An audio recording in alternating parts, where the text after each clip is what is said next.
Semana 4 de Geografia, Plano de Estudo Tutorado da Secretaria de Educação de Minas Gerais. E o tema dessa semana é o seguinte: a divisão do mundo em Oriente e Ocidente.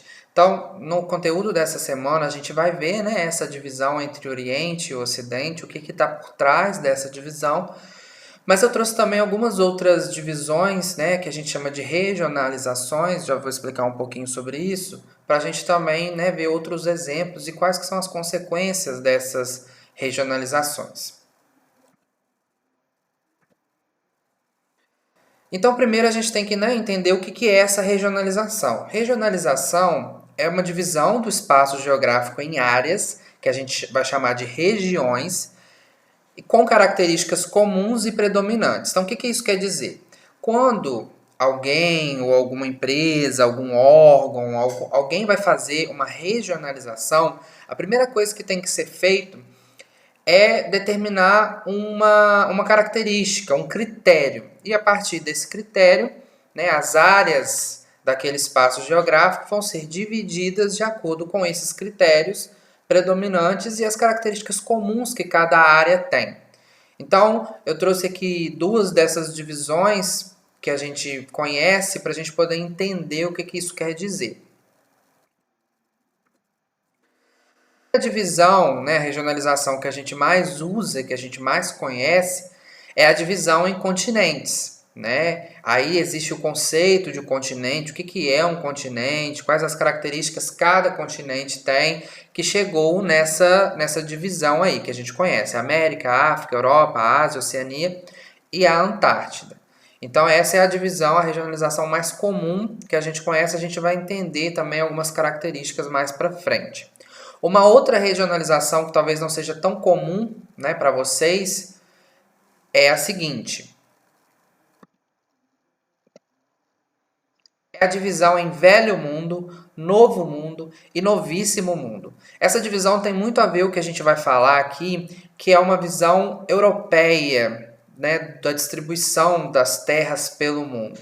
Então, o Velho Mundo, só para vocês entenderem, o Velho Mundo é o mundo que a Europa conhecia até mais ou menos o século XV. Então, a Europa ela já tinha descoberto áreas na África e na Ásia, que é o que está aí, essa cor, esse rosinha mais claro, que é o Velho Mundo. Então, essas terras que a Europa já tinha conquistado, já conhecia até mais ou menos o século XV. Lembrando que, claro, ela não conhecia todas essas áreas nessa divisão dos continentes, mas é só para essa generalização só para vocês entenderem. Então, a África, Europa e Ásia pertenciam ao Velho Mundo, porque a Europa já conhecia essas áreas até o século XV. A partir do século XV, a Europa entra naquela fase, lembra, das grandes navegações. Então a Europa ela começa a conquistar outros territórios. E um dos primeiros grandes territórios que a Europa vai conquistar é a América. Então a América é chamada de Novo Mundo, porque era um novo mundo que a Europa estava conhecendo. Só que a gente precisa lembrar, vocês vão lembrar aí das aulas de história, que quando a Europa chegou na América, os europeus chegaram na América, eles se depararam com os índios. Vocês lembram disso? Então, o que isso quer dizer? Que a Europa estava conhecendo a América naquele momento, classificou a América como um novo mundo, só que já existiam pessoas nesse novo mundo. Então, será que a América não pertence, na verdade, ao velho mundo? Já que já haviam pessoas nesse continente? Então a gente tem que pensar um pouco sobre isso. E mais ainda, antes dos índios, a gente tem aquelas civilizações mais antigas, astecas, maias e incas. Então, talvez o continente americano ele é conhecido bem antes do que aquelas terras que a Europa conquistou. Só que a gente precisa entender que essa divisão é uma divisão europeia. Então, Velho Mundo é a que a Europa conhecia até o século XV. Novo Mundo, eles determinaram a América como um novo mundo. E mais depois ainda vai surgir o Novíssimo Mundo, que é o que está de amarelo aí, que é uma parte da Oceania, né? Austrália, Nova Guiné, Nova Zelândia, que só foi conquistada posteriormente quando os europeus conseguem, né, embarcações mais fortes que conseguiam ir mais longe, né, já que são territórios que estão um pouco mais afastados. Então essa também é uma regionalização, tá? E a gente vamos entender então essa regionalização que, né, eles trouxeram aí na apostila de vocês, que é a questão do Oriente e do Ocidente. Então vamos prestar bastante atenção agora. Essa primeira explicação do Ocidente e o Oriente é uma perspectiva geográfica. Então, o que isso quer dizer? É basicamente o posicionamento geográfico. Então, a gente tem o meridiano de Greenwich. O meridiano de Greenwich ele foi determinado como o meridiano zero, então é a partir dele que é contado os outros meridianos e também os posicionamentos geográficos. Então, nessa imagem aí, tudo que está de vermelho está a leste do meridiano de Greenwich e também foi chamado de Oriente. Tudo que está de azul está a oeste do meridiano de Greenwich e foi chamado de Ocidente. Então isso é uma perspectiva geográfica. Vocês vão reparar que o meridiano de Greenwich ele corta vários países ao meio, por exemplo. Então isso confunde um pouco algumas coisas, mas é um posicionamento geográfico. O que está de azul está a oeste, ocidente. O que está de vermelho está a leste e é oriente. Então, isso é um posicionamento geográfico. Só que, além disso, que é o que a gente precisa prestar mais atenção, é essa outra divisão aqui, que é a divisão também de Ocidente e Oriente, só que vocês vão reparar agora que foi retirado o meridiano de Greenwich para não confundir, e vocês vão ver que agora não tem países sendo cortado ao meio. Vamos entender o que está mostrando aqui para gente?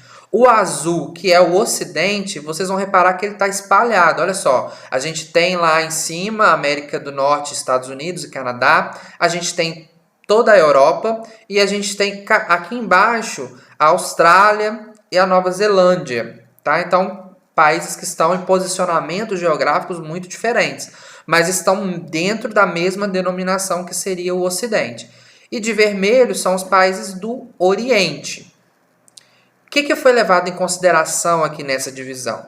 Primeiro, questões econômicas, claro, né? Se a gente reparar, todos os países de azul são países considerados países desenvolvidos, e os países em vermelho são países, né, que estão um pouco mais, ou subdesenvolvidos ou em desenvolvimento. Com a exceção, claro, né, do Japão, que é um país desenvolvido, mas nessa divisão não é levado em consideração só o desenvolvimento.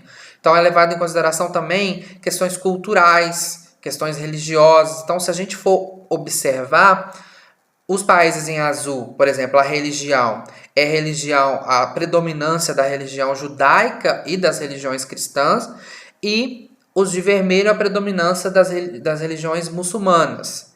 Então, isso também é levado em consideração. E tudo isso, né?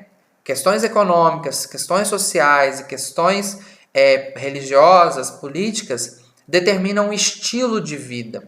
Então, o que vocês precisam entender dessa divisão de Ocidente e Oriente é o estilo de vida. Então, os países que estão aí determinados como azul, eles têm um estilo de vida muito parecido, e os países que estão em vermelho têm um estilo de vida também muito parecido. Os que estão em branco se assemelham, né? Alguns se assemelham ao Oriente, alguns se assemelham ao Ocidente, mas o estilo de vida não é totalmente semelhante. Existem algumas diferenças, principalmente de ordem econômica e política, que diferenciam essas áreas. Por isso que nessa divisão elas não se enquadraram no Ocidente e no Oriente. Tá? O que vocês precisam entender é justamente isso, que o estilo de vida ele é determinante.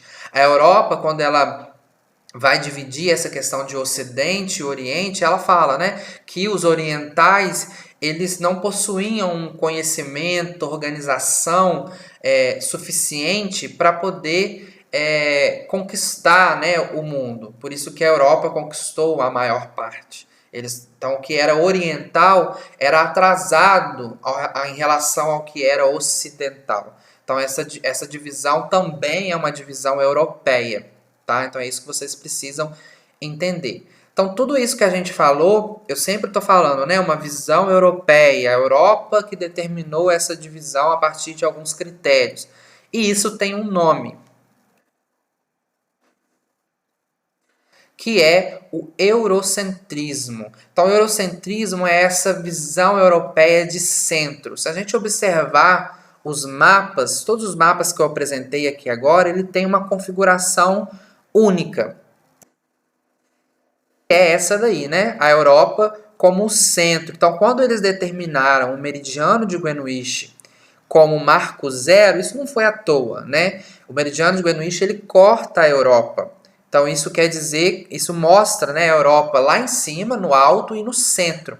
Então isso é uma visão eurocêntrica. Então a Europa como centro de tudo.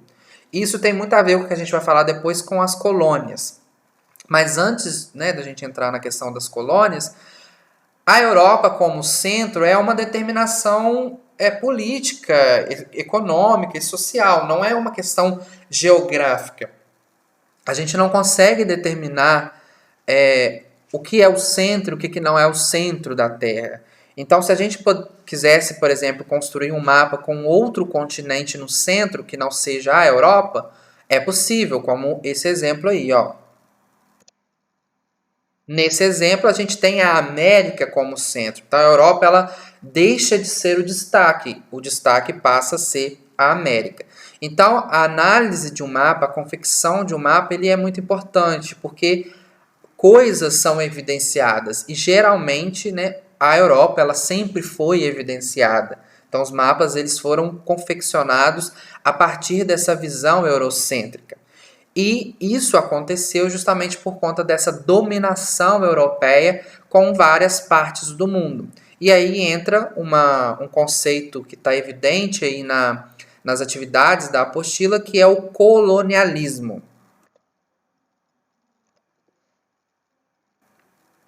Então, colonialismo é justamente essa exploração, essa conquista, na verdade, né, de outros territórios para além da Europa, que eles chamaram de colônias, e essa conquista dessas novas terras, dessas colônias, foi a base de exploração dos recursos naturais e também das populações que já existiam nesses novos territórios que foram conquistados, né? E aí a gente traz essa imagem que está na apostila, né, com um sapato aí escrito colonialismo, pisando em cima dos índios.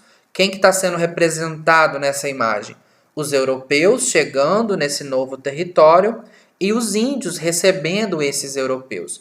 Então, a conquista dessas novas terras foi marcada pela exploração dos recursos naturais, e também, e principalmente, pela exploração das populações que existiam nesses lugares. Então, a questão, por exemplo, da escravidão, a gente ouve falar mais, né, da questão dos negros, mas no Brasil, por exemplo, a escravidão ela começou com os índios. Né? Os índios eles já foram explorados pelos europeus bem antes da chegada dos negros. Então, é uma questão histórica, cultural muito forte que está enraizado desde da colonização do Brasil. Então a gente fala do Brasil, mas a gente também não pode esquecer do continente africano. Teve um determinado momento, fazendo um resumo, né, porque a história é muito maior, mas teve um determinado momento que os europeus simplesmente pegaram o continente africano que eles conheciam até aquele momento e, com base em critérios que eles estabeleceram, eles repartiram o continente africano como se fosse uma pizza. Então, em vários pedaços, cada pedaço pertencia a um país europeu, e eles não levaram em consideração, assim como também não levaram em consideração nos outros lugares, como na América, não levaram em consideração a população que já existia nessas áreas. E na África, as etnias elas são muito fortes, então etnias rivais acabaram ficando dentro do mesmo território e etnias parceiras acabaram ficando em territórios diferentes. Isso foi desencadeando conflitos cada vez mais fortes e isso também é um dos fatores que determina esse atraso, né, econômico e social que existe na África. Então, tudo isso é para mostrar para vocês essa questão, né, das divisões, das regionalizações e como a maior parte dessas regionalizações tem a visão europeia como principal condição dessa divisão.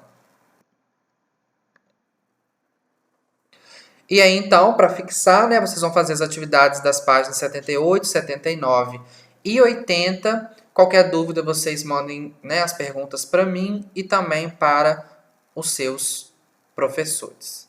Muito obrigado e até a próxima explicação.